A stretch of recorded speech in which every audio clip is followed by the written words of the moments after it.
Welcome to the Collector's Catacomb, episode number 16.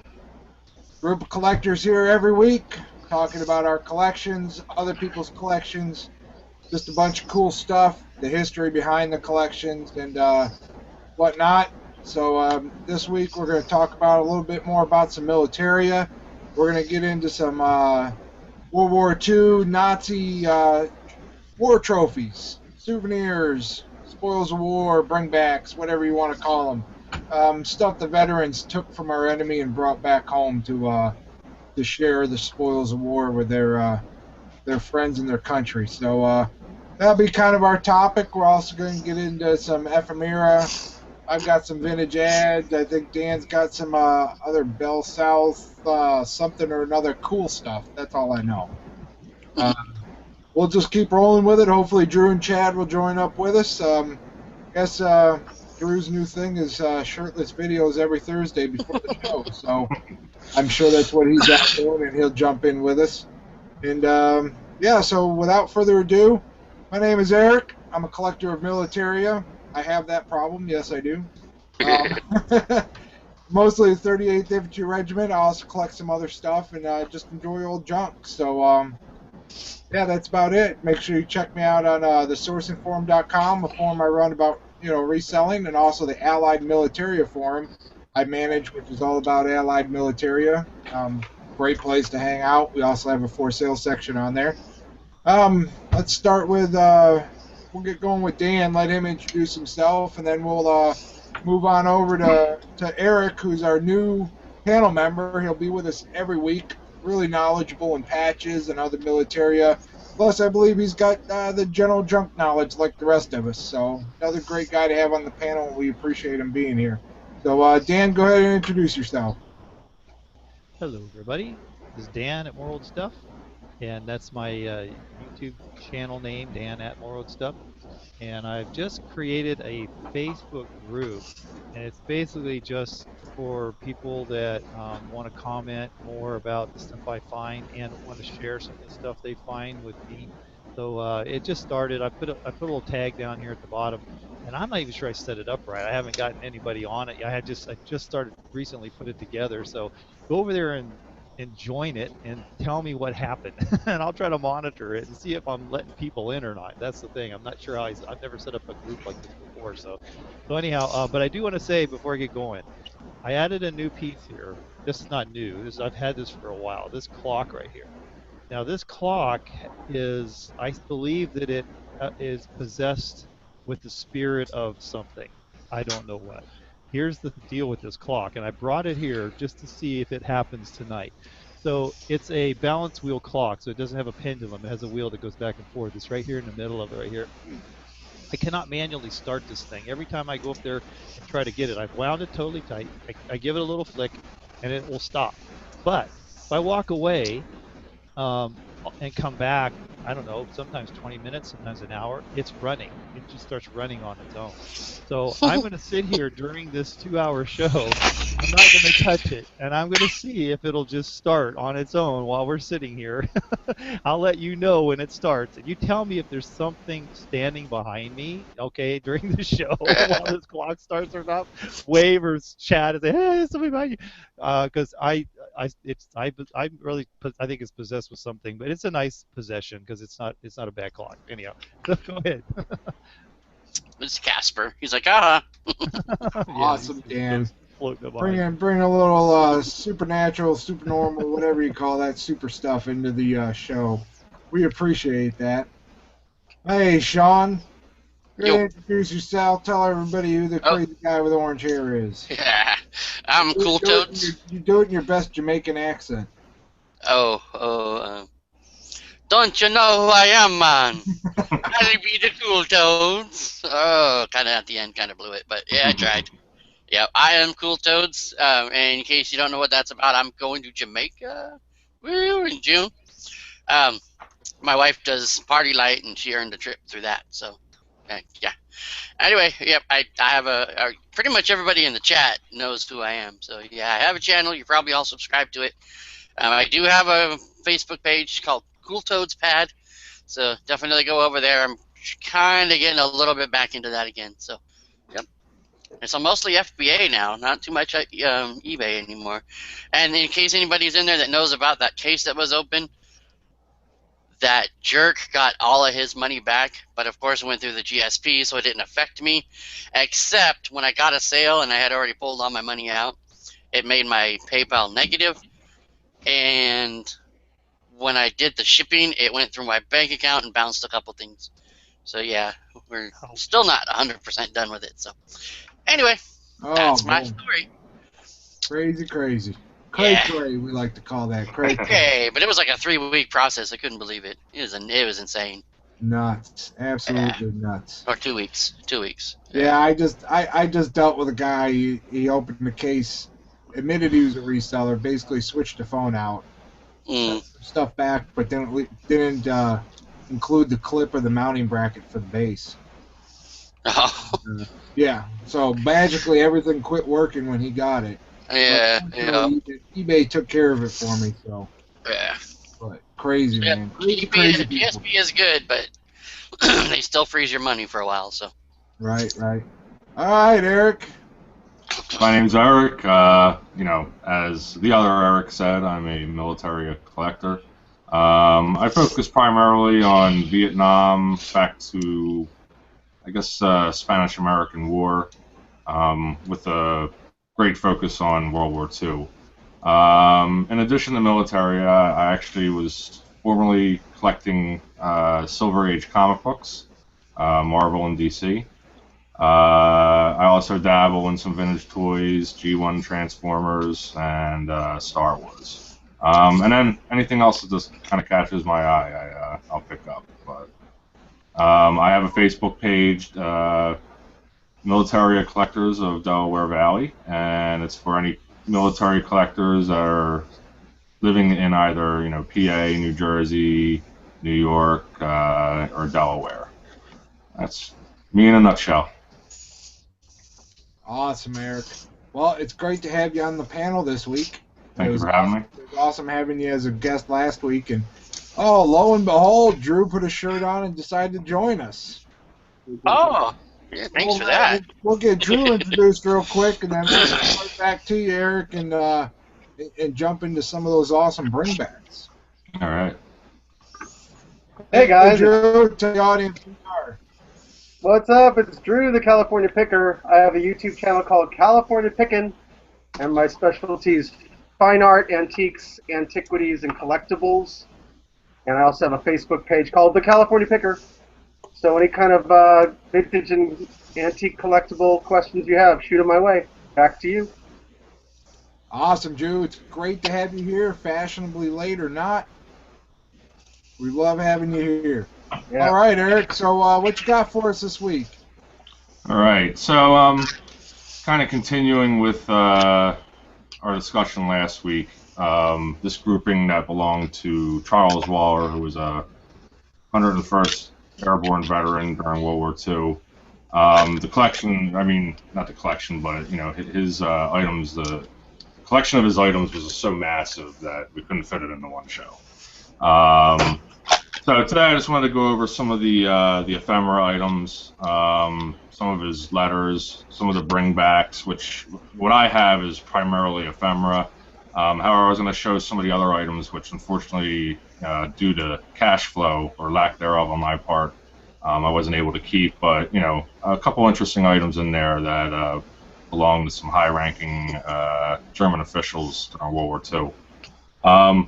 So first, I just kind of wanted to show the magnitude of the letters, and what I've done is just from a preservation standpoint, I've put them all in the 3-inch binders and have actually put them in plastic sleeves. So this is quite the project to put them in order by date. And then, put each one into a plastic sleeve just so they're preserved. Handling paper, you don't want to do it too much. So, but as you can see, this is volume 3 of a 3-volume set of letters. So you just figure 3-inch binders. Goes to show you how many. Here's volume 1. So what I did was I just wanted to, I picked out a couple of them that were, just of interest, and most of the letters are written to Charles and from Charles to his father, who was living over in the U.S. And it's interesting because his father, was from Austria, lived in Austria up until before the war started, and it's definitely interesting to see a European's take on what's happening in Europe while he's living in the U.S. and then to hear his son talk about it. So I don't want to bore everybody too much because I guess it really depends on how interesting you find this, but it's definitely gives you a snapshot of what it was like then and what these guys were going through. And so here's a letter dated. It says somewhere in Germany. I don't know how well we can see the. Maybe I'll take it out of the sleeve. You'll be able to see better what the paper that they were using just to write on. And somewhere in Germany, and this is dated April 10th, 1945. And just one of the interesting parts was, as you see from my address, because it says somewhere in Germany, we are cleaning up Germany, and there is plenty to clean up, as I don't have to tell you. The military task is relatively easy for the Krauts are beaten, and there is not much resistance. But the job of straightening the unbelievable mess is a hell of a job, and gives me an idea of what is lying ahead. Thousands of foreign workers, mostly slave Polacks. Forgive the language, but this is what he used in the letter. Russians have to be sent home. Nazi bigwigs have to be to their well-deserved punishment, and thousands others, no less important tasks have to be met. So he's just talking about we got to do some cleanup here. There's still some Nazis that are running out there, some high-ranking bigwigs that we need to catch, before we can clean up everything over here in Germany. Another letter.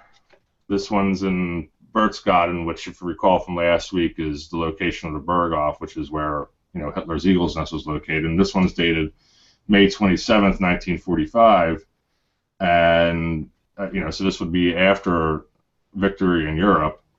And it says, dear parents, finally I am able to tell you, finally I am able again to let you know that everything is all right, and only important business had to be kept from me writing. In the last 2 weeks I traveled quite a bit, made 2 trips to France, was for a time in Austria, and now I'm sitting where Schicklgruber, and for those who don't know, Schicklgruber was actually Hitler's surname, and he changed it to Hitler. Used to blow off where Schicklgruber used to blow off his bombastic steam. So he's basically talking about the photos that I showed where they're sitting there looking at, or sitting in the Berghof, where Hitler sat, and he's basically writing from there, telling his parents, "Hey, this is where I am." So some other interesting pieces, and this just goes to show you, this is dated June 2nd, 1945, in Berchtesgaden. And what's interesting is he's using letterhead, German letterhead. And basically, you essentially, I think partially he did it because, you use what you could find. But then at the same time, kind of showing off to his parents, like, hey, we beat these guys, and now I'm using their letterhead to write you home.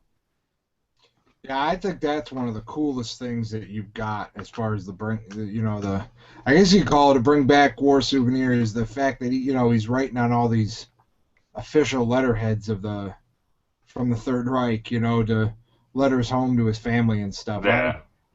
I could have seen myself doing the same thing and getting a lot of it. You know what I mean? Absolutely. I mean, they have a lot to be proud of too. I mean, the war's over. We're the victors, and he's kind of showing off a little bit, and he has every right to. Here's another interesting letter. This is June 1945, and it says, and as previously mentioned, Waller was a prisoner of war interrogator. Excuse me. So basically, when they captured POWs, it's his responsibility to interrogate them, and that's where him speaking German came in handy, to try and get information and intel off of the prisoners. And here, this letter, again, June 15th, 1945. Your boy is very busy these days arresting Nazi shysters, and all I am doing is hunting these characters day and night. It is a rather strenuous job, but I am enjoying it very much, for I know more than the average American boy what these bastards have on their conscience. Naturally, when one would not recognize a Nazi so easily, for all swear to be anti-Nazis these days. But they cannot fool me. I know one when I see one. So, it's just interesting. He's kind of gloating a little bit, like, I know you're a Nazi. I can recognize you. I see one a mile away. But, again, kind of with the gloating aspect of it, which, again, definitely every right to. Right. Yeah. Well, Queen City Picker wants to know, could those letters be published in like a Kindle book, an ebook, or even a physical book? They think that it would be an interesting read to have those letters, and I believe I've read books of letters before. Have you thought about something like that? Absolutely. That's eventually my intention. Like I said, there's so much content here.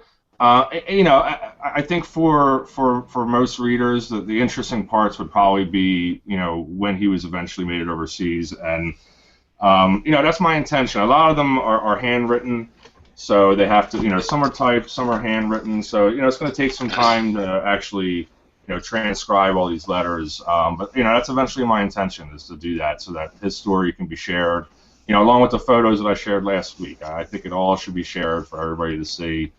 I kind of got a little guff from somebody because I on on a Facebook page, I posted the photos and I have a copyright on them. Now legally I can't copyright these photos, but I guess my intention was I wanted to make sure that if the photos are going out for others to see, it's not me trying to hold back, but I want to make sure that they are linked back to the vet, and not just a blank photo. So, that's eventually my intention, Erik, is to, put this all together in some format and share it so everybody can see it and read the letters and see the photos and know this man. He went through a lot, and, I think his story should be told. So somebody gave you guff because they couldn't take the pictures.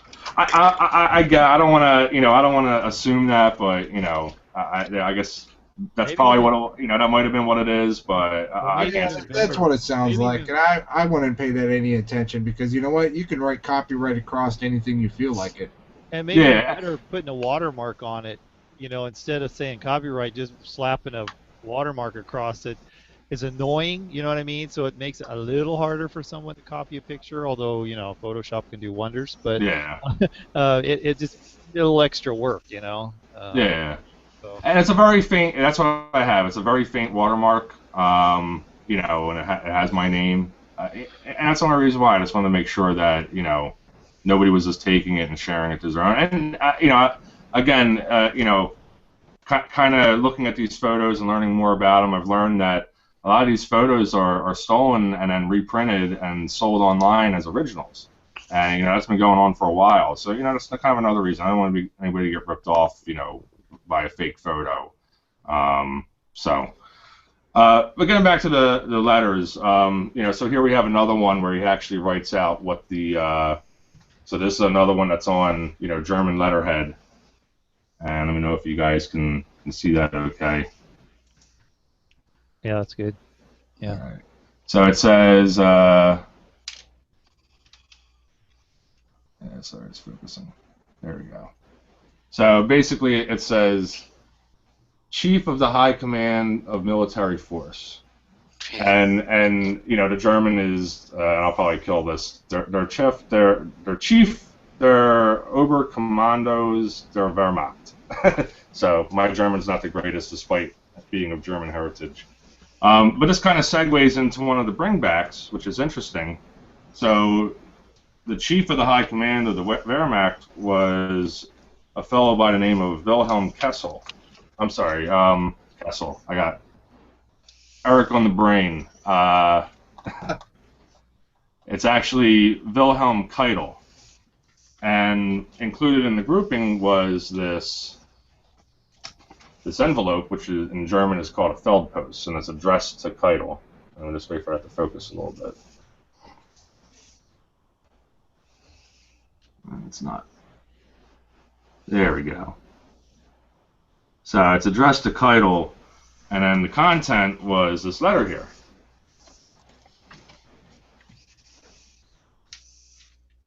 And you can see it says Keitel at the top, and at the bottom we have our Heil Hitler and a signature. So this is all written in German, but I was able to get it translated. And it basically says, it's dated November 12th, 1943, and it says, to His Excellency General Field Marshal Keitel, Führer's headquarters. Out of many thousands of German boys who have fallen for Germany in the present war, I have selected one and made a memorial for him in few verses. Brought into a suitable form, it was photographed and was liked by all my acquaintances. It would be the fulfillment of my most fervent wish if the Führer were to set eyes on it, Führer being obviously Adolf Hitler. So I thought about how Your Excellency is so close to the Führer and would therefore not keep one devout German's verses from him. I beg you properly, thank Your Excellency, and then signed with Heil Hitler. And what he's talking about is this item, which was included in the letter, and it basically has a photo of a German soldier. And let me just let that focus again. And beneath it, and I'm not going to read the whole poem because it's rather lengthy, but it's basically a poem about a fallen German soldier. And so this is pretty much a memorial that the person who wrote this letter, who I'm not sure is, wanted Hitler to see. So, yeah, I thought that was interesting. You know, it's something, you know, it's written to a high-ranking official, and, you know, this guy thought it was of importance enough to get it into his hands so that he could get it into Hitler's hands. And again, segueing to Hitler, another interesting item that Charles brought back, or two more, were these, you know, what looked like, you know, 4x6 cards or 3x5 cards. Let me just wait for that to focus again. Sorry, guys. Oh, you're all right, man. It may or may not go. Yeah. Let's see. Okay, we're not having any luck with that one. Let's try. Try putting your hand in back of it. No, it's too big, I guess. Yeah. Oh, here we go. Yeah, so much for that. Yeah. On the Facebook. Well, luckily I have it.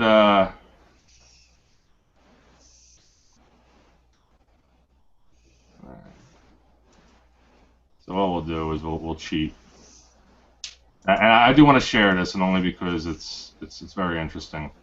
There we go. All right.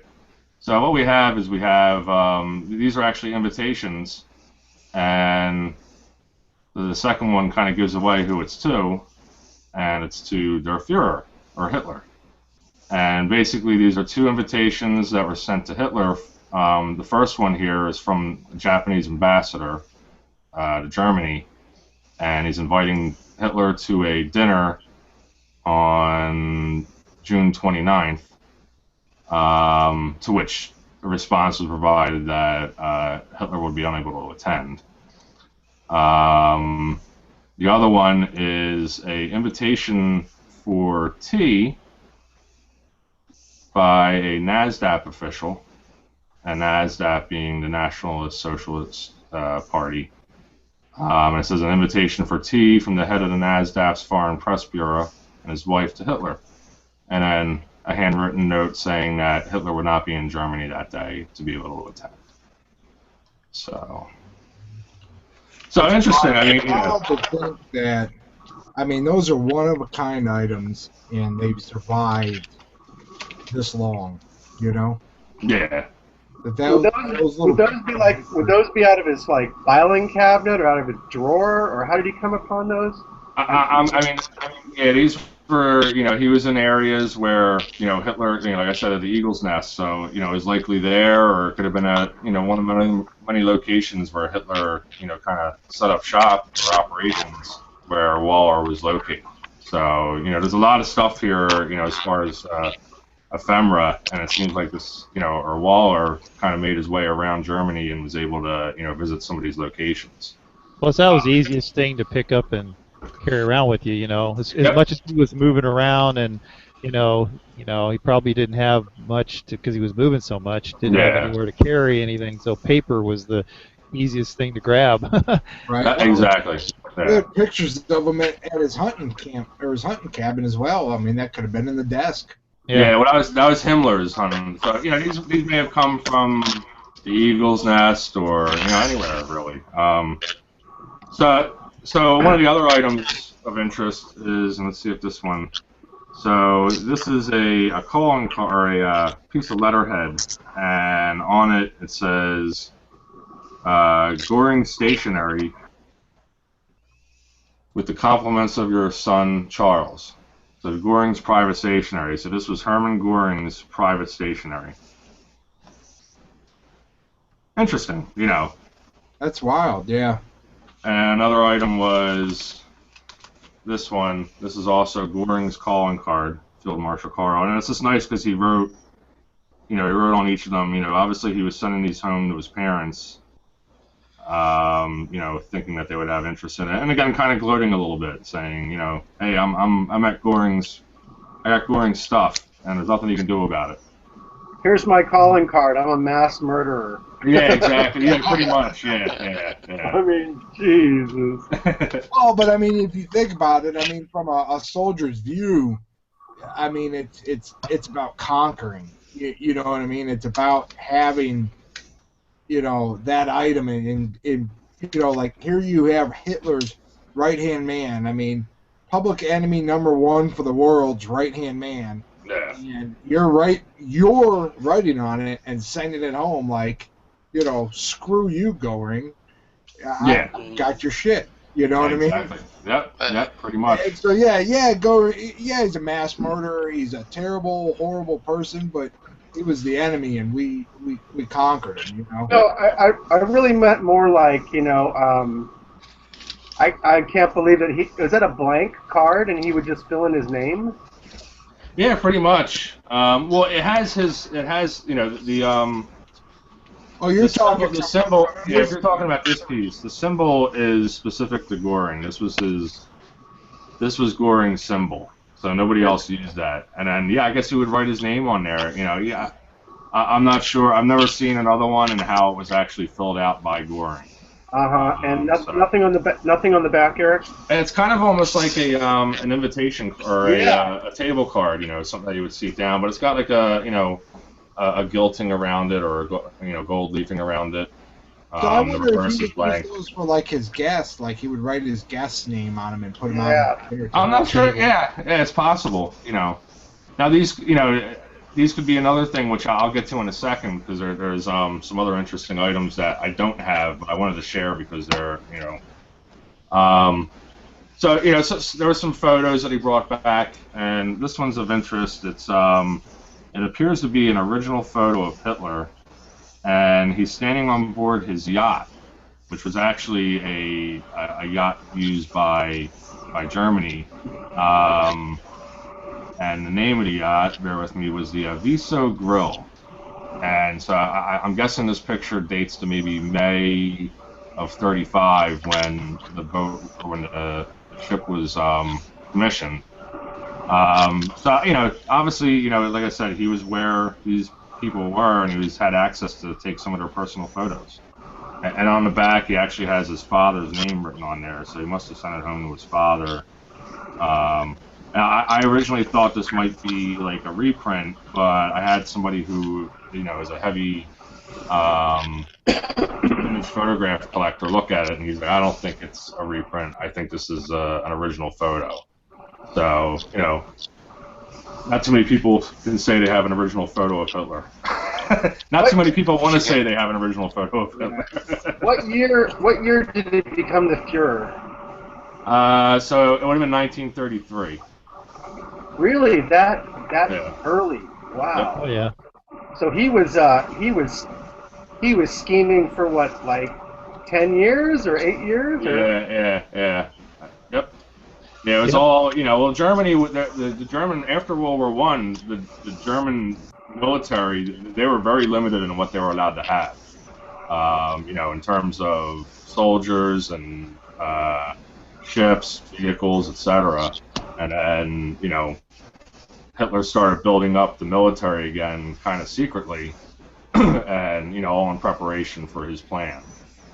So, yeah, there was a lot of planning going on before, you know, 1939 when, you know, the, you know what, really started hitting the fan. Yeah, and he won. I mean, he won the hearts of the people because it was such they had so much poverty. There was so much oppression. There was so many. There was such a split in the classes, and he became. You know, he was a politician, and he Yep. started off as a politician from the beginning, and everybody loved him because Yep.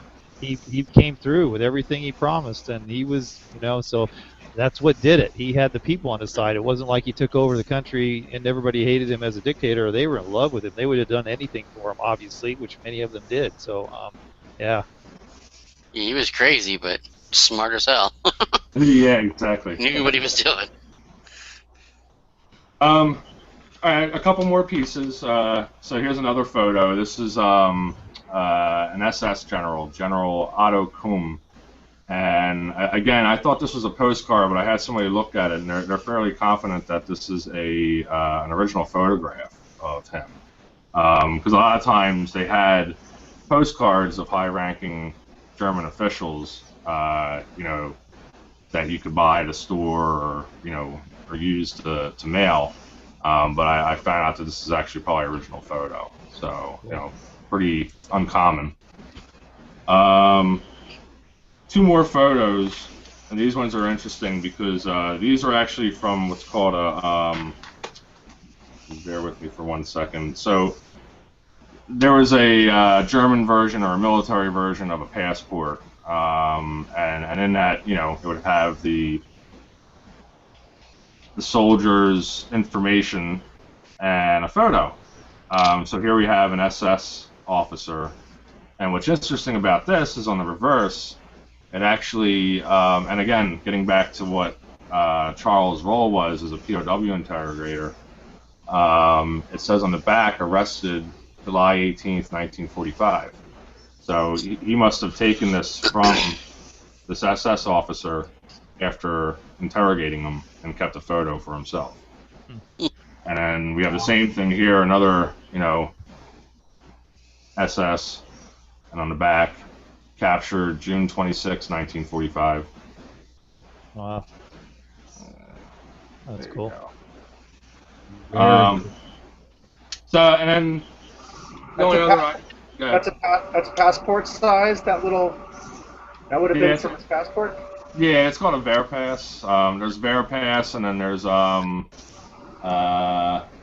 sold book, which would be the German equivalent. So a Veripass would be the civilian, and a sold book would be the military version. And this guy would have just had this in his wallet, and when they searched him, they kind of just took it? Yep, pretty much. So, and he just took the photo out of it and kept it and wrote on the back of it when they captured him. So, and maybe he may have needed to, you know, maybe he needed to do that just for documentation purposes, but then wound up taking the photo anyway. So,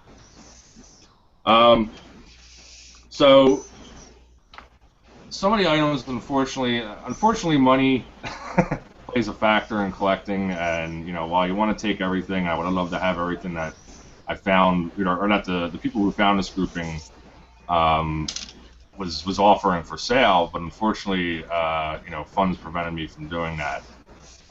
So with this were a lot of other bringbacks, which were mostly German insignia and some other interesting tidbits. So just bear with me while I kind of get my screen going here. All right. So you couldn't purchase these, but you got pictures of them? Well, I helped them. I helped the seller, so I knew what the value of them is more than, you know, I could afford. Basically, probably more than you make in like 2 or 3 months, right? Yeah, pretty much. I think I would have to take out a mortgage on my house to be able to afford these items. You know, for people who don't know, German items, especially SS items, can, you know, command some high values. So while I was able to afford all of this, unfortunately I couldn't afford the other items. So I'm going to do a screen share real quick, and there you go. Let me know when you guys are. All right. Traveling back in time, as Dan would say. Look out. All right. So what we have here is some. And let me know. Can everybody see everything? Is everything coming through? Okay. Okay. All right. So we have some German items here. These are what are called shoulder sleeves, and they would have been worn by. Can you these are make actually them bigger, Eric? Because on the YouTube it won't be. How we doing? Is that better? Yeah. All right. So these are shoulder sleeves, and they're for Grenadier Regiment 969. So there's a pair of those. These are interesting. There was actually 9 of these, and they're what's called a cuff title. So they would be worn on the sleeve of a uniform. And this one's actually for guards who are stationed at the Führer headquarters, and that's what this writing actually says in German. So the 501st Airborne, and this is where it ties all back, the 501st Airborne, which is where Charles kind of served alongside, primarily, discovered a whole cache of these in the Berchtesgaden area. And so he wound up grabbing, around 9 of them, shoving them in, into his backpack, and just went on his way. And that's pretty much, I think some of the other items, these were probably taken off of soldiers because they have wear to them, but these were just, found as is, unused. And you can see it's got like a bullion, type thread.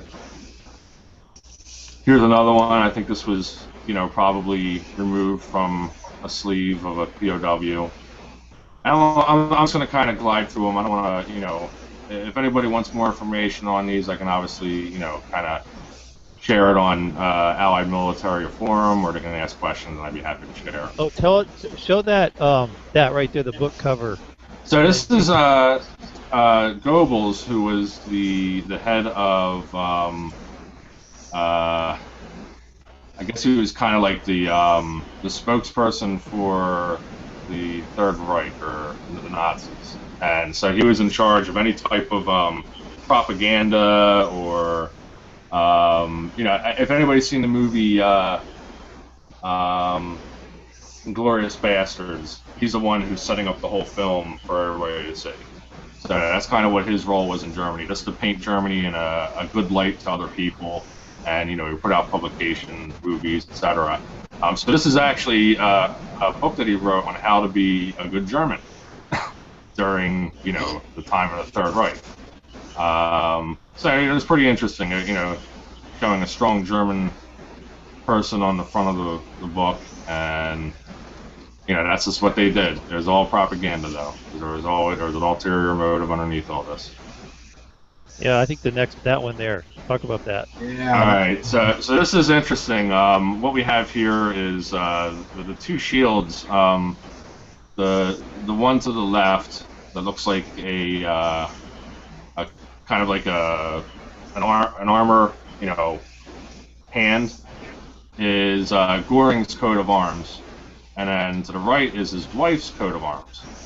And after some research, what we kind of figured this out to be was it's kind of like a book, and we think this held a guest book for Göring's daughter's baptism. And there's another item which kind of ties into this, which is kind of how we came to that conclusion. So on the left here is where the pen would have rested, and then on the right it would have opened up, and there's where the book would be. And this is also solid sterling, isn't it? It's all sterling silver. Yeah. I thought I had the. Were there any markings from a company named Wellner shown? Hold on 1 second. Sorry, guys. Let me just back out, and I know I have. All right. So here's the park. So it's 835 silver. And then what was the company name again? Wellner Shone, Shone. No, it has an S.J and it looks like an F. I haven't looked up who the actual maker is. Yeah. Who Wellner Schoen was the silver maker for Hitler. Okay, all right. And I had one of his pieces. It was like a creamer or something, and it was from Wellner Schoen, and I was tripping out on that. Had the AH. Oh, really? Wow. Yeah, and I looked up other kinds of. I learned a whole bunch about that, a little bit, like, you know, there's a lot of silver, a lot of monogram stuff these guys had. They had big egos, you know? Oh, yeah, big time. Yeah, absolutely. All right, so this next item here, it's a small dish. It fits in the palm of your hand, or it fits in your hand. And again, you know, it has the coat of arms. And, you know, this is kind of a view from the top. And what we kind of determined is the baptism cup, right? Yes. So what we determined is this is actually a egg holder. Shows you how pretentious Goring was. So you would actually rest your egg into the center there, and then the dish around the side is for the eggshells after you crack the egg open. And then on the reverse, you have an engraving here, and you have Ursula Gruntmann, 4th of November, 1938. And Ursula Gruntmann was Goring's secretary. And then 4th of November 1938 was the date of Goring's daughter's baptism. So from what I can gather is this was a kind of like a party favor that he gave out to guests who attended his daughter's baptism, who, by the way, Adolf Hitler was the godfather. So he would have been there. Yeah, so he would have been there, and he would have signed into that sign-in book that I showed previously. Cool. So there's some interesting stuff, and unfortunately, you know, like I said, it was kind of beyond my means. It's kind of more of a view to see how the egg would have rested inside of the bowl, and it's all hand-forged silver. You can see the divots from, you know, where they kind of okay, it Eric. out. Okay, Eric. The next time you call, the 5 of us could surely come up with enough money to help to do some kind of a conglomeration. I'll go rob a bank for you, man. Yeah, there you go, absolutely. Well, I can it's not like, you know, it all went to a respectable and reputable collector. Yes. Cool. Well, it actually went to a military dealer, but he is a respected collector.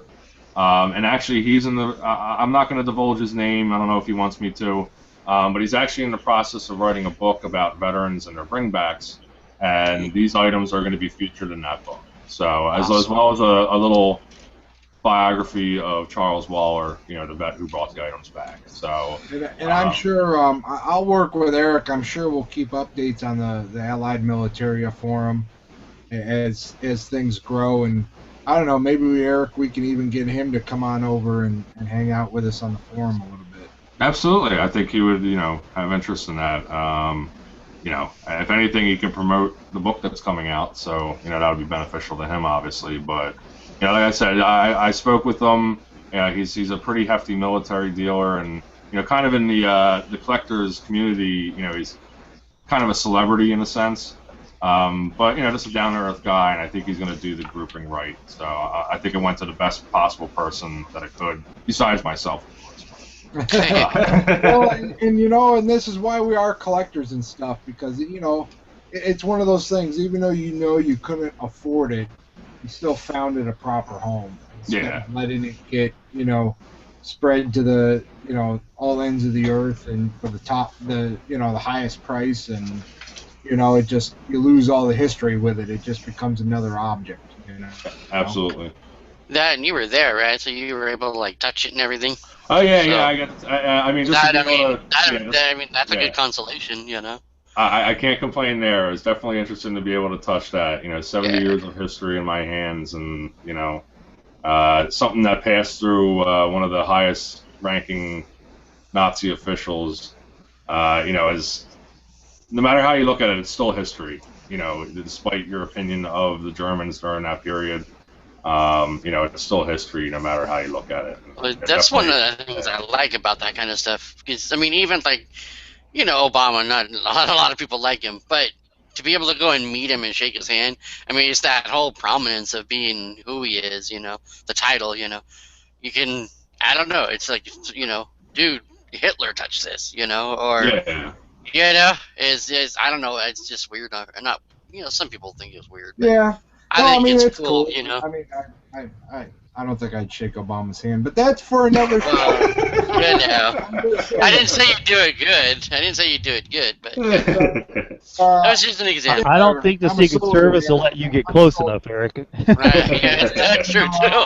They know enough about you. They're not soldier. gonna Yeah, That's I'm just sure what the we call it. NSA is But all over anyway, you. before we completely derail this show, and our Hey, I didn't derail it. You derailed it. yeah, well, I'm good at that, you know. Although But, hey, I I'm mentioned Obama, so I guess that is my fault. yeah, it's your fault. Yep. All right, so we're even toads. All I right, there derailed we go. yours, you derailed mine. We're good to go. That works. Oh man, I love hanging out with you guys. I really do. But hey, Eric, they're just awesome stuff, man. Thank Awesome you. stuff. Heck yeah. And I mean, truly, well, I'm looking forward to having you on the panel and seeing what other kind of cool crap you come up with. So I think I shared my coolest, but you know, I definitely have some other interesting items that I hope you know, the rest of the viewers will appreciate as well as you guys. So awesome, man. Well, hey, Hey, we're gonna man, cruise on over to Drew Yay. and see what Drew's got for us You're tonight. muted, Drew. Oh, Queen You're City muted. Picker. Drew's What would a muted. collection like that go for a ballpark? Half your mortgage, Queen City. yeah. There we go. Let's go to Dan. I'll get some stuff together. Dan. Oh my gosh! You're up late. You're not ready. Oh, I'm not. you're almost as bad as Chad not being here. Oh, You're like the shit. the disruptive kid that sits in the back of class. I've started my Easter early. Or no, that's me, I guess. Yeah, I just called Chad out. Where's Chad? Wait, as the clock moved, has anybody checked if the clock moved? Nope. It might after all that chocolate you're gonna eat. Holy moly! Hey, all the It's viewers solid, out too, there, look do me a Oh favor. man. Send Chad a message. Ask him where he is. Everybody go to his Facebook. Message him. I texted him earlier and he ignored me. Yeah. Although he could have answered me with my phone's in the car for some reason. Everybody send him a message. Do us a favor. And send him a Blow message his phone in his. every day from now until the next show.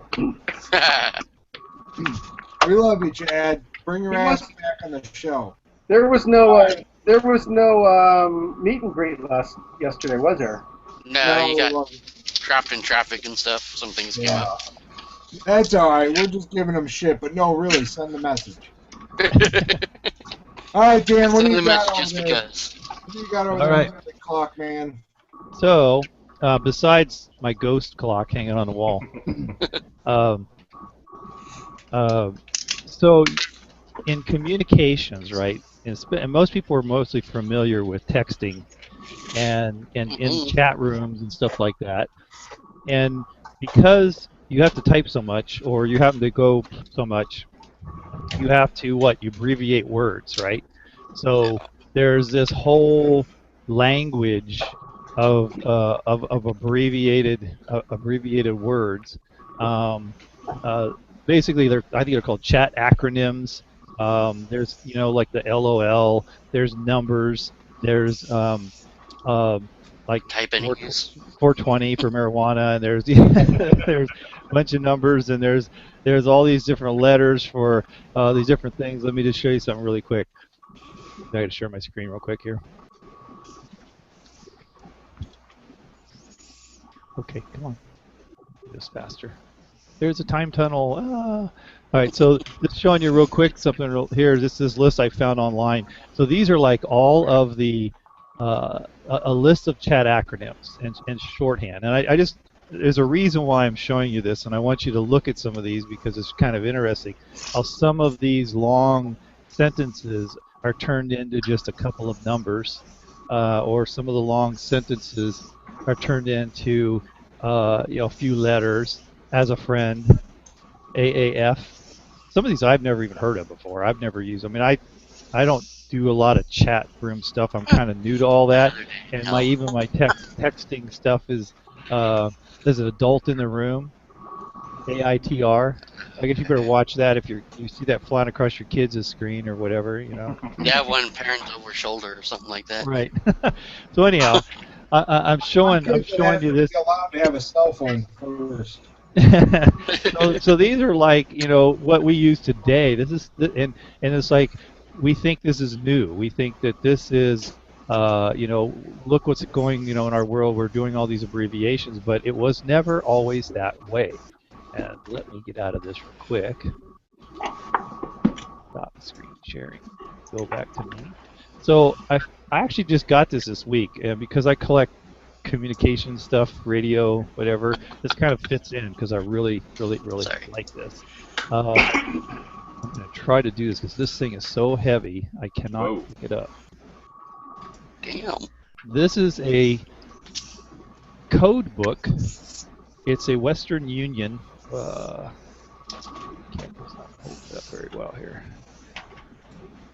Western Union Telegraph Code Book, the 5-letter edition, which is kind of important. So this is dated. I think 1940. I had a hard time finding a date because the first few pages are pretty nasty. You can see here, and the very, very first page has been torn out, which probably had some copyright or print dates in it. And then the second page, which had some information, it's about this big, is all the bigger it is. So that's not going to help.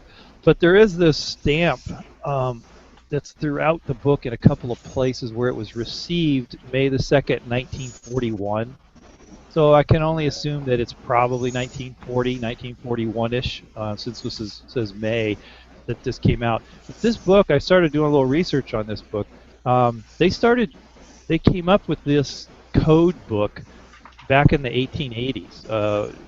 Telegraph was kind of at its peak, or at its beginning actually, and then became at its peak in about, well, actually at its peak in about the 1880s. They actually started then doing communications across the Atlantic and into other countries. So businesses started using telegraph for everything. I mean, that was the only way they could communicate around the world was via telegraph. So the thing is that it cost money per word to send a telegraph. So you think about what you do when you're texting somebody and you want to tell them a story and you're starting to use all your little shortcut acronyms because you just don't want to type them.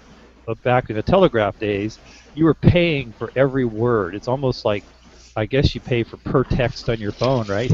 But it's like you had to pay for every word that you sent. So instead of having sending a telegraph of a complete sentence of maybe 6 or 8 words, that might be kind of a repetitive sentence. In the business world, you might say, please send me, the invoice immediately, and you might just say that. So what they did is they came up with a 5-letter version of that sentence. It's a code that's for that specific sentence. This book is from 1941, has every code, and this is an international use also. So telegraph operators around the world could either memorize it or use this book to translate the codes that they were getting from telegraph operators from around the world. So let me just show you here as an example. Dan, real quick. Yeah. So this was kind of a standard. Yes. Internationally. So it wasn't. It's not broken out by language. It's actually that was the standard that was used by all languages. Yes. In the back, it even has the Atlantic transmissions and codes for overseas. I think there was fewer of them, but yeah, this became the world's code, and actually it was interesting because that meant that English became the common language for communications, which it is even today. Like in airlines and the FAA and pilots flying around the world, you communicate in English to every tower around the world. So English is the common language for communications when you're on a radio in an airplane communicating. The same thing was with the telegraph back then. So let me just show you. I'm going to try to give you a close-up of this because this writing is very tiny. So not only is this a huge book, but the characters are very small. So as an example, and I'm kind of looking at this backwards, here it just says, what is the present basis of? So if you wanted to say that, that would be 1, 2, 3, 4, 5. That'd be like 5 words, 6 words. This is one of the codes that you would use. CHRLK. That's what you would type in a telegraph to somebody. And these numbers are also, this helps us this number somehow is related to it, and I'm not sure exactly how. I'm trying to translate this book. A couple of the first pages were missing, and I'm trying to figure out. But this book is full of these codes, and most of them are all business related. Will they buy and hold for future instructions? So that's a code right there. That's a code for that, DADJC. So if you're an operator, a telegraph operator anywhere in the world, or for a business, because a lot of big corporations had their own personal telegraph operators that worked for them. Full-time job was to send business telegraphs from all of their salespeople or their business executives around the world. They'd use this book. They'd use this book to figure out how to send, what to say. You cannot make forward contracts. You cannot make forward contracts. Dan, you think the numbers could be because they had to reuse the letter sequence, so the number would kind of... Yeah, I'm trying to find to see if there's... Well, maybe not. No, maybe not, because it's only a 2-digit number. I don't know if it's not page related in here or not, because... Yeah, they're 5... Yeah. Because it looks like there's 2 different codes for each one. There's one on each side. So there's this one, and then there's this one, and it says if blank will pay a fair proportion of the expense.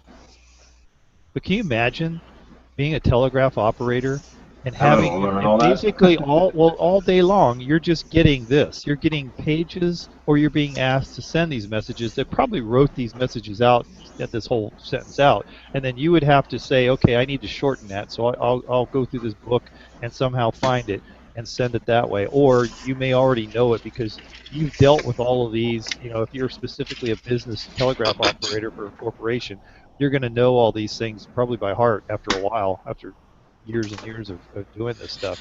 But could anyhow, the different letters be like incoming and outgoing, kind of an idea? I don't know. Because some of them, I guess, I mean, if you're talking like the same thing about like contracts, you know, maybe they would know. Okay, they've asked that question, you know, versus no, that's I don't. Overthinking it, maybe. The only thing that looks different is in the back here. As I get further, I think there's. See at the top, it says marked transatlantic cablegrams for United States, Canada, Cuba, West Indies, Mexico, and beyond via Western Union. Oh, I guess that's just they're just telling them to. Now here's some. This is interesting. Money.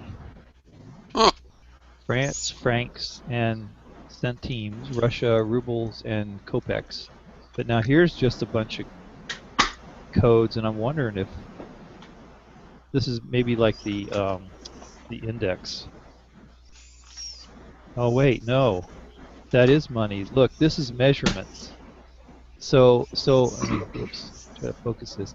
This is measurements: thickness, width, and length. So if you want to send a telegraph for this thickness, width, and length, I guess you use this code. Oh wow! There's a whole series. There's a whole series of measurements and codes that correspond to the measurements. Yeah, dimensions and sizes.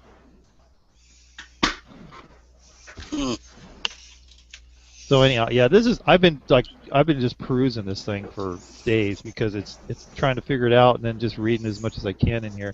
But they actually used these books up until 1950, where they were still sending telegraphs and telegraphic transmissions overseas and stuff. This is a little beat up, which but I can't find when I'm trying to find references to any of these books around, and I just can't find one. It's got a little water damage on the back, it looks like, so it's got a little rough on there. But anyhow, so I thought that was cool. That was just something new, a little different in the telecommunications world. Is that book? And now I got. WW5 has a question. What's that?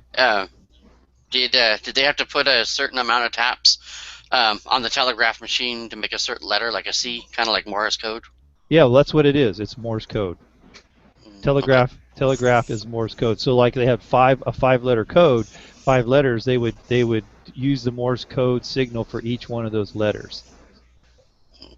So it's Dan, not. go ahead. Yeah, go ahead.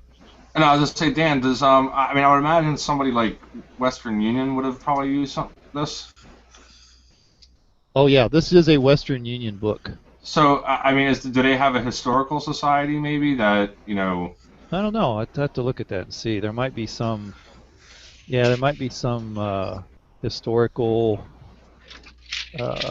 group or something, or collectors group of Western Union equipment and stuff like that. That might be a possibility, but yeah, I'm gonna look into it a little more. But I just thought it was interesting because it's just overwhelming to think that somebody actually used that to communicate and had to just constantly either memorize that whole book or whatever. Yeah. So here's. Okay. I'm going to do this other thing here real quick. This is not a Rolls Royce, but a Rolls Razor. I don't know if you guys have ever seen one of these. So some of the things I like collecting is I'll pick up razor stuff, brushes and mustache cups and shaving mugs and stuff like that, and just weird and different types of razor blades and packaged razor blades. Sometimes I'll get these kind of things. This is a nice pack of old 1930s Gillette razor blades. There's actually 10 blades in here. These are the old. I think these are single. Double edge. This is single. I believe. No, these are double. These are old. Yeah, these are still in their original papers. I'll flip it up. They're a bit rusty. But this is a double edge. There's a couple in here. I think these have been used, and somebody put them back in the paper. I don't know why they were saving them, but that's kind of weird. Maybe just to protect so they don't cut themselves, but that's the kind of thing. You to collect them, Dan. That's all. It's for me. Yeah, they say they did this for me. So yeah, I'll try to find boxes of razor blade. They would make a kit with a razor, an old razor, and then there's a little slot for some razor blades. So I buy these when I can, so that when I come across the box, they'll have the razor in it, but they won't have the blades, and I can match the blades up to the in the box and stuff. But anyhow, this is really cool. This is Rolls Razor. This is neat because this one it's in its original box.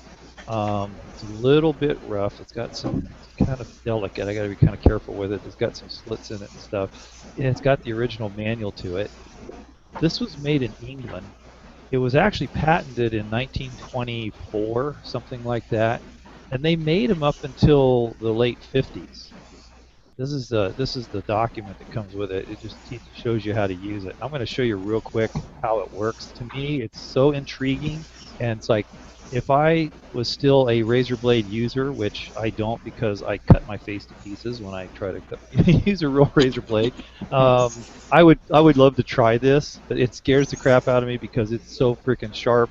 It's like the sharpest blade I've ever sat at, which makes me nervous. So what it is, it's self-contained. So you would just either carry this with you, or you keep it in your bathroom or wherever you shave. And you start with this side. I believe this is the side I want to start with. Press this button right here. Top pops open. Oh, I want the other side first. Sorry, wrong side. Press this button here. Oh.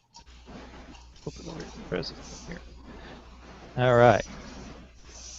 You notice this has a leather cover in here. This is a strop for fine tuning. You know, in the old movies, you'd see them take the straight razor and they would on a piece of leather. This acts kind of the same way, and I'll show you how that works in a second. So this is everything in here. What's cool about this one though is it came with an extra blade. You usually don't get the extra blade with it. If I don't cut myself, so I'm gonna stick this in here and pry this out because this thing is so sharp. I hope this is clear, not really blurry. It's not blurry to me, but anyhow.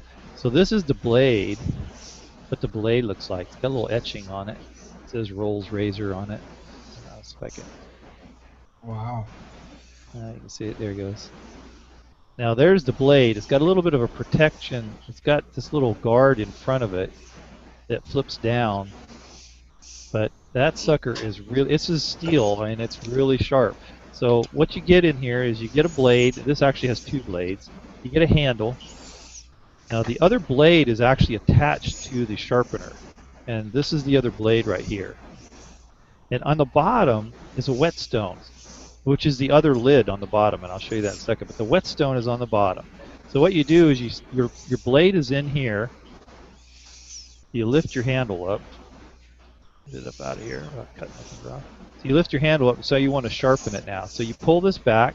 You pull it back. Oh, wow. The blade is on the whetstone, right?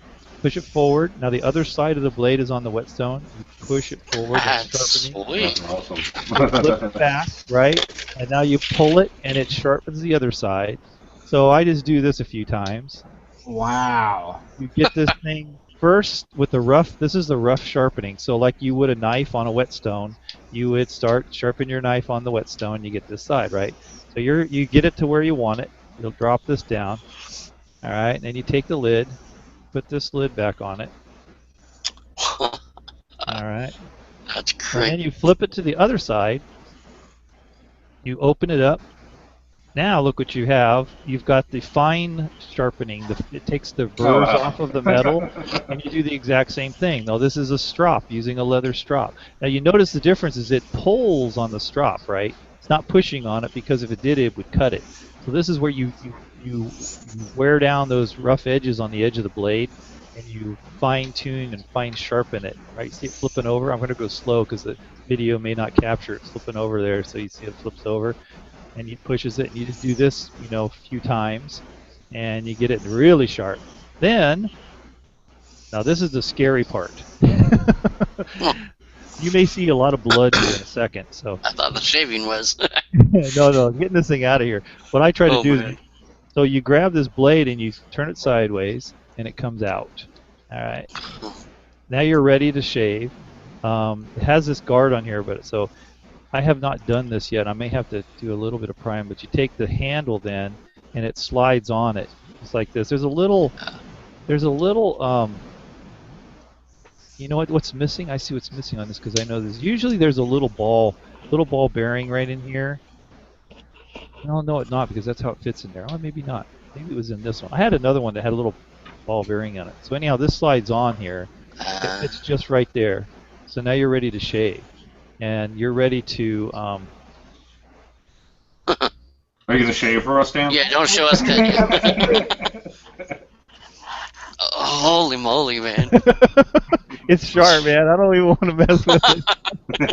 It's freaking sharp. I had another one of these, and every time I was demoing it for people, I would go to these shows, and people would see, oh, what's this? So I take it out, I demo it, show them, and I take it out. I'm like, oh man, I'm so worried I'm going to cut myself with this thing, because it is Well, very just remember, if you slice your jugular on this show, I own the copyright.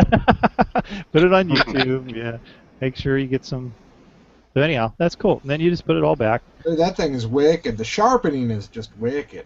It's a neat idea if you think about it. And it lasted until, I mean, I don't even know why it didn't stop. I guess in the 50s is when they started making electric razors and disposable blades and all that kind of stuff.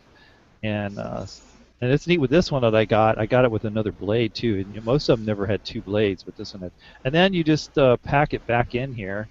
And this piece, you got to kind of do it just right, because it doesn't. Does that have a patent date anywhere on it, Dan? Yeah, it does actually. On the lid, one of the lids here. Let me see. This has several patent numbers, but it does have a 19. If I can show this. Come on, camera. Yeah, 1927. Look at that. 1927. Wow. Made in England. It's chrome plated. As I was reading about them, they did make during World War II. They made aluminum. They made the same thing out of aluminum, so they were lighter to carry. And of course, they didn't need to use steel. The steel was in use for their military production. So, and then they actually made, which are very rare. And I tried to find a picture of one, couldn't. Is they made a gold-plated one. So they did this exact same thing that was gold-plated. Oh, wow. The earlier models supposedly don't have this what they call Egyptian weave design on them. They're just plain, or they're just dotted. So earlier ones. This is probably from the 30s or 40s.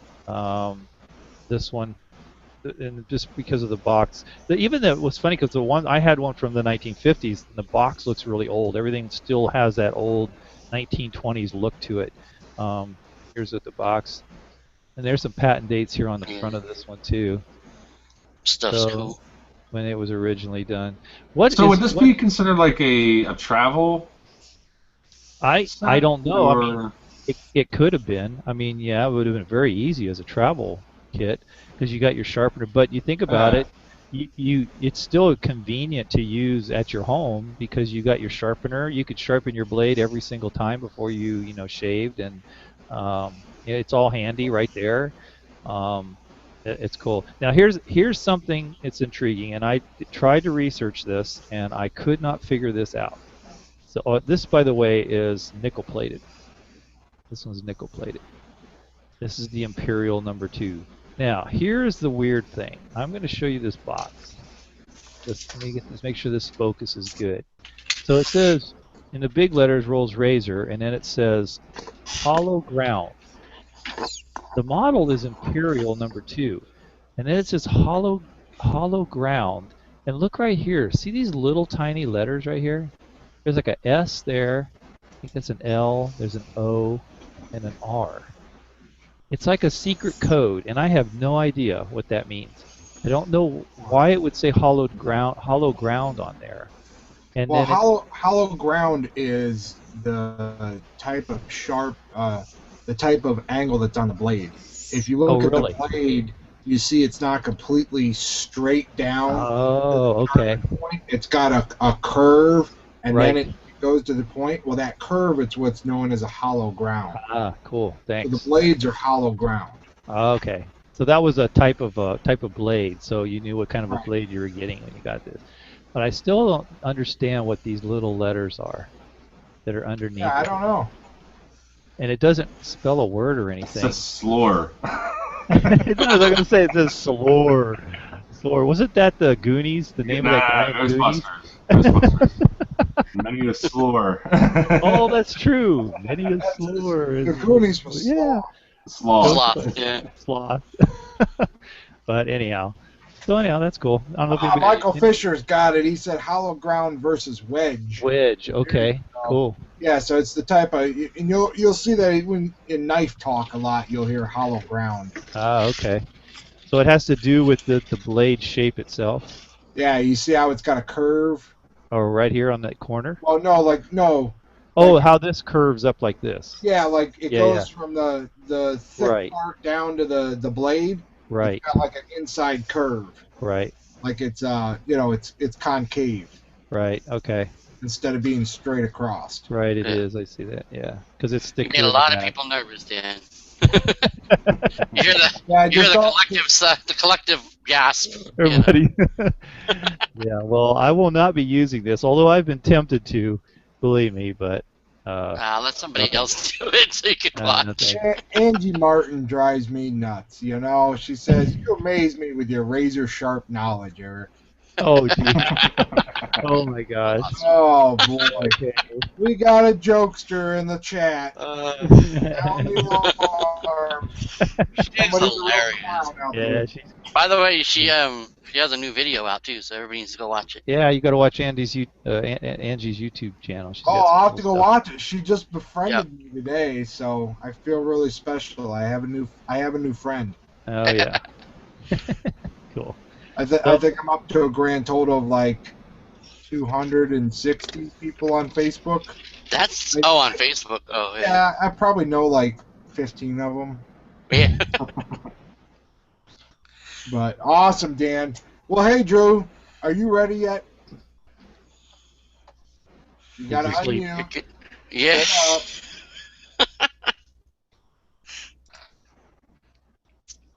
up. Okay, I got just a couple things tonight. Not like my usual 10 things, but Only 10? yeah. Dude, that's awesome. This is a What you got? yeah That's neat. a neat little small little like etching or lithography or something like that. Some process of printing, and it's this artist that's known for his wildlife illustrations, and that's Nicholas Wilson. And I was cleaning up somebody's house, helping them, and this was kind of hanging around, and she said, "Oh, go take that. That's yours." Oh wow. Okay, twist my arm. So, yeah. Neat little picture, neat little drawing of a wolf, you know? It's even numbered, huh? Yeah, it's numbered 37 out of 400. And it turns out this is, I know we don't talk value, but it turns out this is quite a little valuable little thing. Cool. Wow. Yeah. Yeah. So, that's one thing. Need to help And that then- friend some more, man. Yeah, no, that was cool. I helped her. She definitely helped me.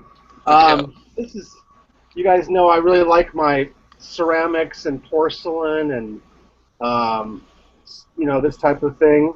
And this is a really lovely example of this porcelain compote bowl in a square shape, all hand painted. And when I picked it up, I knew it was good because it's quite heavy. And when you pick up a piece of porcelain, what you want to do is you want to put it on your hand here like this. And you want to ring the sides of it, make sure it rings, because if not, if it has a crack in it, it'll thunk, you know, it won't ring like a bell. So that's something to consider when you're buying porcelain. Hit it with a hammer and get the same ring on it? Yeah. No. But look at this, it's you all, make a crash out of it, but it's all hand painted and each side is different, and that's real gold leaf paint actually. They used real gold leaf paint back then. And you know, I was thinking, oh, this thing is cool. This is from like the 1940s, maybe 30s. No, it's even better than that. 1887. Oh, wow. Oh, wow. damn. Ah. And the Oh, and it manufacturer, lasted. yeah, and with no chips, no flea bites, no cracks. It's from a company called Charles. What was his name again? Sorry, Charles Field Haviland, and he's from the dynasty family known as Haviland. David being the founder, who was some New York guy that went over and went to France, Limoges, France, and started importing porcelain back to the United States. And he also imported porcelain that was blank. And this became a cottage industry for women in the Victorian era to receive these blank pieces of porcelain, and they were trained in classes. Women were trained to paint this porcelain because that's how they first got into the workforce, and they weren't really allowed to, you know, become lawyers and doctors. So that's what they did, is they painted porcelain. They learned how to, you know, do a bunch of sewing and homemaking. But this porcelain making, some of the finest porcelain was painted by women. Sometimes thrown by men, but often decorated by women. They had a better feel. But really, really quite exceptional example with no cracks, as I said, and I really just thought that was a great score. And to learn that it's so old. Now here's what's interesting is this guy Charles Field Haviland was like the grandson or a relative of this famous company called Haviland, and he actually went to work for them and learned all that he could, and then he went on his own, and he actually was in direct competition with his family.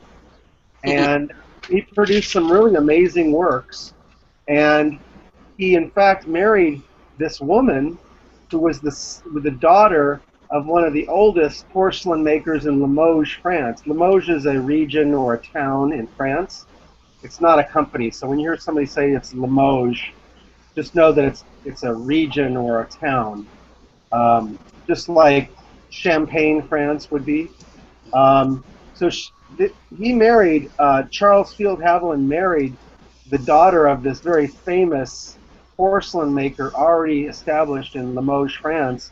And he went on, then he inherited all the kind of wealth and the power of having that whole porcelain factory at his disposal. So he became like a really hotsy-totsy porcelain maker. And the stuff is very collectible and quite valuable. That's some great stuff. I mean, you always just come up with, I don't know, Drew. I don't know where you find this crap. All you Californians. Yeah, I don't find that stuff on that because I don't really look for it either. It's just, I don't know. It's some California people. All I can do is find, old Textile World bound volumes from like the 20s. I mean, I don't know how that could compare to that. But that's what I've got. I got some paper to share tonight. I actually picked these up this morning. I have to credit my wife. She's like, hey, they've got a yard sale down the street from us, and we should go look. And I said, oh, okay, let's pack the kids up. It's Thursday. Whatever. So, I go down there, and $200 later, I come home with a van full of stuff. And, Did you buy the whole thing? What's that? Did you buy the whole sale? No, I just bought all the good stuff. Yeah. No, I haven't even totaled it up. I know we don't talk money, and I'm not talking specific items. It's probably anywhere from like $2,000 to $3,000 by the time I'm done. So, but one of the cool things that I picked up, which I kept telling myself I need to stop buying paper. The reason for that is most people don't realize I bet you my paper inventory between personal and business pushes at least over 500,000 items. If it's less than that, I'd be surprised because I just have boxes of ads. But of course, when I see really cool paper, I can't pass it up. So I ended up with 4 volumes of Textile World from 1928. And the reason I picked them up was for the ads. Because what's cool about the bound volumes is none of it's all beat up. Let's see if my camera will focus in. Nope, this way. There we go. So here's one for Texaco. Just a nice simple ad. What's the year on the book? What's that? So what's the year on the book? 1928. 1928. Okay. So what this is a bound volume. So basically, this is Textile World would have sent these out to like maybe libraries, archive places, or even their own library, and it is just the magazine that they published, but bound into a book. Mm-hmm. So this has, I don't know, probably 36 magazines in it, but it's all in a bound volume. They did this a lot with newspapers. I have Civil War era newspapers that are in bound volumes the same way. And the cool thing with the ads is that it makes it a lot easier to cut the ads out of them because of when they're bound, the pages aren't cut shorter like they are with just the magazine, if that makes sense. The pages are larger from a bound volume. Harper's Weekly used to do that, right? You can find those. Isn't that kind of like the one that I always see? Almost any paper or publication did bound volume because this is how they archive their stuff. They archive the information. So I just went after it for the ads. I mean, the information in it's kind of neat because, textiles were huge in this country in the 20s, and they're not so much anymore. So here's one. Sorry. Kellogg's, not just the cereal company. Yeah. I was thinking cereal. I'm like, what barreled sunlight? What the? Yeah. Yeah, I mean, you know, Gotta eat that cold barrel boiled sunlight. sunlight. Yeah.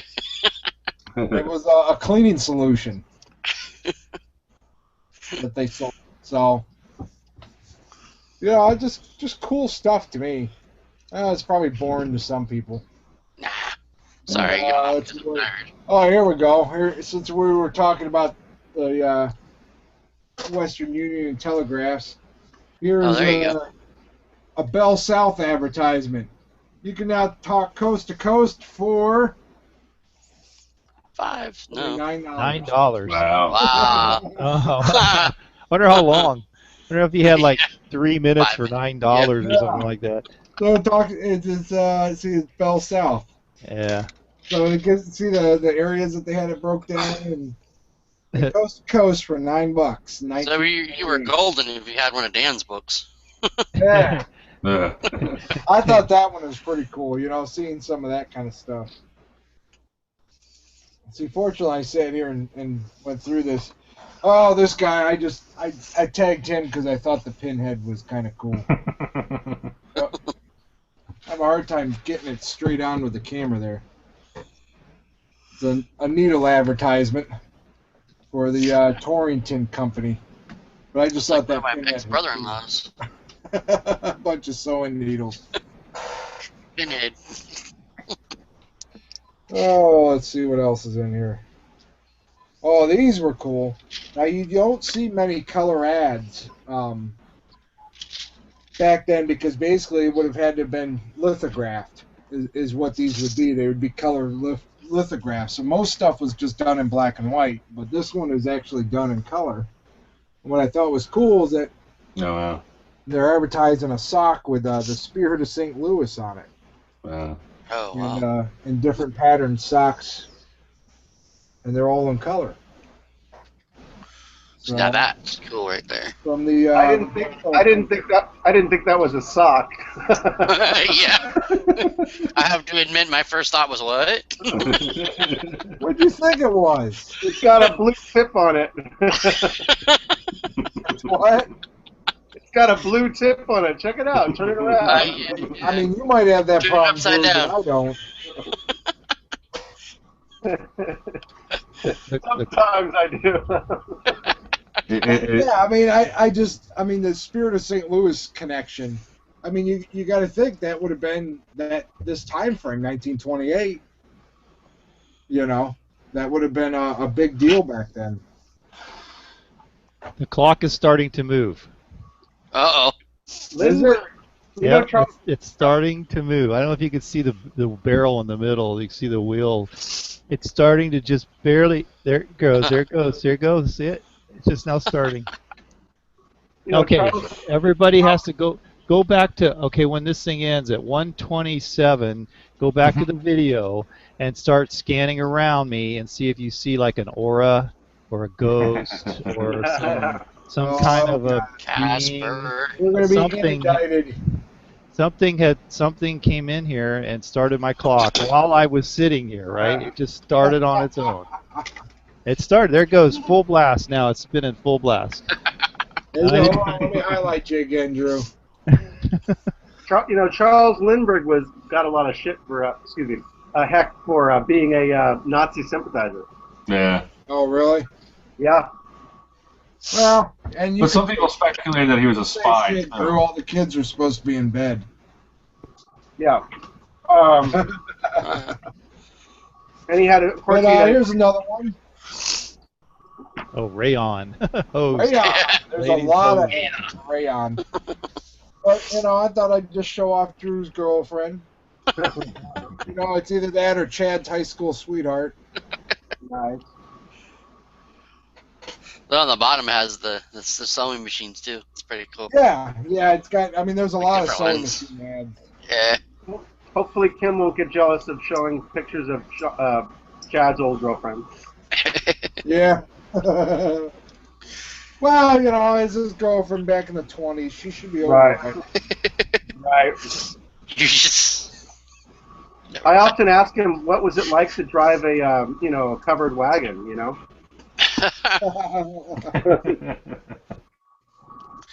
Andy Well, Martin here's says, another one. Dan, make sure the aura doesn't grab your razor. Oh yeah, where's that razor? I'm gonna not leave it here. He comes around. Uh, All right, so I haven't really looked at this one yet, but it looks like they're taking calls for produce, and hmm. I don't know, sequence calls 4,721.26 in fruit and produce, but it's a Bell Yeah, South it's a again truck advertisement ton of. talking about taking long distance. They're advertising their long distance services. Wow, that's a lot of money then. Yeah, they're telling. It's like us resellers telling you that you can make $100,000 a month tomorrow. Tomorrow, why so slow? Here's, I guess this would be. Now, correct me if I'm wrong. Would this be Art Deco era, 1928? Would I be correct in saying that? You're right. Yeah. Okay. I don't always remember all my eras and whatnot, but I definitely thought that this was. Man, I am not doing good getting this lined up with the camera. There we go. All right. Just another advertisement, but I thought it really had that classy Art Deco look to it, Yeah, it's cool. The real clean lines. Just advertising more. They also call that flapper era. Flapper. Okay, I've heard flapper. Yep. Well, and then we even get into a little bit of Black Americana, which I thought was cool, which those ads are always real popular. Wish there was a better way to do this. I should have taken scans of it. Okay. There you go. And you can see it's classic. The classic Black Americana is the way that they're portrayed with the large lips. Cotton Company. It's 1928. This is the way they did advertising. Oh, let's see. Oh, for everybody that thinks that robots took all your jobs in the last 20 years or so, there you go. I say you were wrong, and it started more like 1928, because here's an advertisement for Robots for Profits. Automating your factory so that you can make more money. Wow. Buy their robots, 1928. They even put red in there, even. I thought that was kind of cool because you always hear, the last 20, 30 years, everybody talks about the robots. Well, 1927 is when the movie Metropolis came out, and if anybody's familiar with that, it's kind of along that lines. Isn't that one of the posters you had, Dan, on the show? Yeah, I have a poster. It's the 1980. When they revamped it and re-released it to the theaters, like limited theaters in the country, and I have one of the posters from that. But one of the other previous shows I showed that on one of our previous shows. Oh wow, cool. Well, here's another nice Black Americana one I found. This time they're advertising the cotton again, but they're sitting outside a cabin playing banjos, playing a little bit of music. It's actually pretty cool drawings. I mean, having a hootenanny or whatever that's called. For an advertisement, What's that? That's where rock. You said it the first time. That's really where rock and roll came from, The blues. Yeah. Yeah. Oh yeah, blues led a lot of music that way. And the last but not least, we'll do one more little, I guess, flapper ad for was it Cellini's Yarns or something? Yarns. Something real clean, just real neat looking,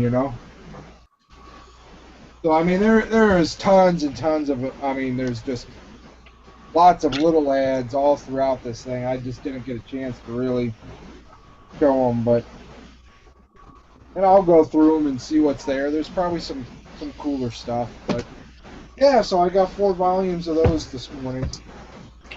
A little bit of Ephemera, some ads. Thought that would tie in a little bit with Dan sharing. You ever sell those ads? I've sold tons of them, Drew. Yeah. And you sell them separately, or you sell them in bunches like that? Separate. I Uh-huh. have Yeah, these. I cut them apart. I mean, I've got just, I don't know, Yeah, like these ridiculous little amount guys. of boxes filled with cut ads. These are mounted on. These are cut ads mounted on uh, um, uh, matting. Cardboard stock. Right? Yeah. It's like matting, like they use for picture frame matting. It's real hard. I mean, they're Yeah, not. see, They're and not those are the glued little to them. smaller ones. I usually concentrate on all the full page. And then I actually bought these already done. I've been selling these, and I bought them already done. But it was cool. Whoever did them, they actually, when they cut them out, they put the year of the ad of the publication. I wish they would have written the publication, but at least they tell me what year this ad was from. Right. Really cool ones like this thing. It's a vaporizer, 1900. Anyhow, Yeah, I'm not gonna. I bought some old dealer stock like that was all carded and plastic and These- dated. They were in bags originally, but the bags were so beat up, and like here's one. It's been around so much, it's kind of beat up. So I took them all out of the bag, and Is that Rogers Brothers Silvers? yeah, 18. I have like 3 of these in here. 1847, an ad for Rogers. It's a 1910 ad for Rogers Brothers Silver. It's got a spoon on the front of it. Here, get it out of here. I don't know what magazine this came out of. But Yeah, I mean, we could really I we got- could add That's that to cool. the list of shows. We could sit and do a whole show on vintage advertisement. just I advertising. mean, I got I've got I think my oldest advertisement probably is like, I want to say I've got some from like the 1830s or 40s. The oldest paper I have is check this out. I think I got a paper from like 1792. Ostrich feathers. Got a head of an ostrich sitting in there. That's awesome. Very fashionable. Yeah. Bring it back. Should all bring it back. Ostrich feathers. There we go. I'm sure they're still popular in some parts of the city. But hey guys, I mean, yeah, well, we could add vintage advertisements since Dan's got some. I'm sure Drew's got some hanging around, right? Yeah, I do. All right. Hey, Eric, you got any vintage advertisement? If not, I can Probably- send you a box. There you go. I think I have some lying around, possibly. Or you can send me a box. I'll send you a box. I don't care. Cool. I mean, I've sent Brian a box of vintage ads. I kid you guys not. What happened when I lived in El Paso? I used to run ads all the time. I buy stuff, and I had this kid contact me and say, I've got paper. Got old newspapers. My father was a collector/hoarder, and I said, okay, well, let me come take a look. And I did not realize that when he talked to me, he meant a 3-bedroom, 2-car garage home, Massive floor to order. ceiling Wow. with Bibles. Wow. It was ridiculous, and I purchased paper from him for about a year straight at $200 a truckload. Oh. It was worth it. Really? That's where I did if you've been in Hangouts where I talked about my huge sports card haul, I purchased an entire truck, like my F-250 with a 6-foot bed full of football cards from the 80s and 90s. And never even opened up a box. I bought it, drove it with my buddy to a guy he knew, and he bought it right off the back of my truck. Never opened a box. I didn't care. Smart, That's man. just how much paper was in this guy's house. I mean, he'd purchased out an archive from the El Paso Times from like Oh. the 1840s to like 1972. Wow. So I Every bet you had some cool. volume that they had. I bet you had some cool Civil War newspapers in that. I've got some awesome Oh, stuff. those are the things I.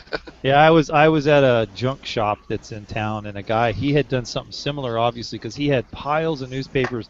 So I'm going through there, but he knew his stuff because he priced everything between what was it, probably 1860 1860, 1865, and then another time period during the War of 1812.